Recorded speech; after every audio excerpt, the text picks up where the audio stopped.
Hello. Chapter 10, Finding the Good in the Not So Good. We all have this, right? There's ups and downs, there's obstacles, there's situations that come up that we weren't planning on. But can I tell you that when we train our mind to look for the good, it is always there. Okay, so here's my not so good story. You ready? I found little bugs in my basement, which is where I am now. And I'm like, all right, for a couple of weeks, I've noticed them when I do yoga over here. And I would just squish them and push them aside and vacuum them up later. Well, last week I vacuumed the whole room and I noticed there were bugs in different places, some on the wall, just little tiny bugs. And I'm like, okay, seriously, what's going on? We've got to find where this is coming from. And I have two rooms over here. They're storage rooms, and one has a elliptical in it with some other storage shelves. So I went in the room where there's a little bit more food stored, and some of it I haven't put sealed to get airtight. So some of it is in bags like this, and yeah. So I took a deep breath. Can I tell you? Because I was very frustrated and annoyed, and it was Wednesday night at 9:30, and I was tired.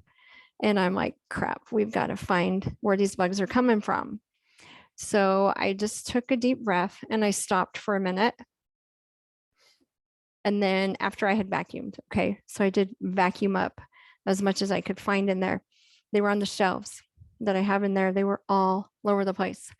And then when I was quiet, I could hear crinkling sounds. And I'm like, I know where they are.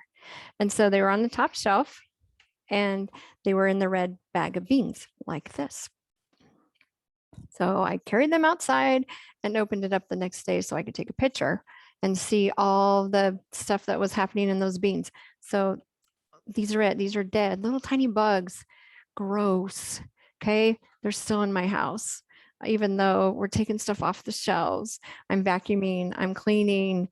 Anything that's in a bag like this or like this is being put into containers like this with air sealers, air absorbers, I should say, to get the air out.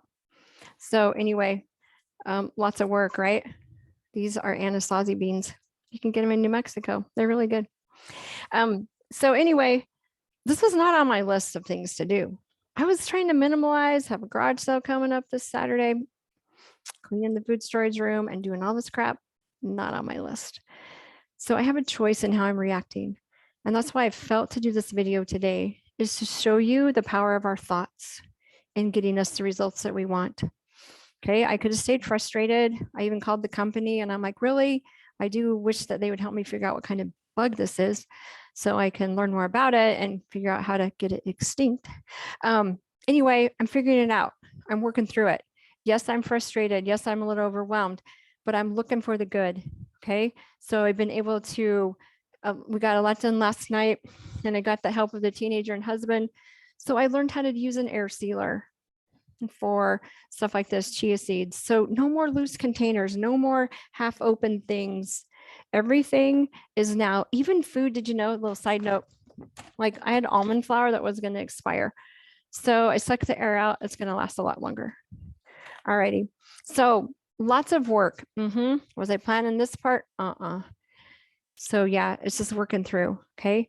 I'm not beating myself up because I didn't seal those sooner or go through the bag sooner. No, that doesn't work to beat ourselves up.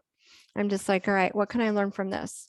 I'm managing my anger about the bugs and all this work it's taking me.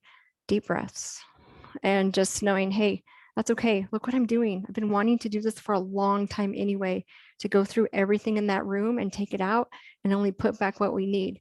So pile of stuff over there, gonna give it away. So it's awesome. The results, so worth it. But in the process of doing all this work, a little bit hard. Okay. And that's okay, because that's life. We have the obstacles, we have hard things, we need to go through them. You can't go around it, you can't go over it, you can't go under it. You need to go through it. And what am I learning? Yeah, to be patient with myself, to be patient with life, to look for the good. Okay.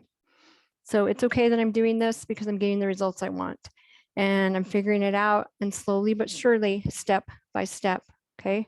Apply this to your life and your situation. What do you do when you've got obstacles and life is happening? Okay? Be true to yourself. Cheer yourself on. Notice what you're telling yourself. Food doesn't make you feel better, so don't go for the pantry.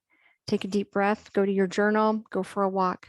Do whatever you can to reduce the stress so that you can get through the obstacle. Sometimes we're in it for a while, right? But what a better thing to do than to love ourselves through it instead of be pissed off at ourselves the whole time through it. Okay? Love yourself. Treat yourself the way you would treat your friend. Treat yourself the way you would want somebody to treat you. Okay? Be your own cheerleader, cheer yourselves on. You got this. It's so worth it to learn this part of our journey, the power of your thoughts in moving forward and working through nightmares like this. And you can do it. All right. Just be aware of those thoughts and choose ones that help you and keep moving forward. All right. One step at a time. Bye.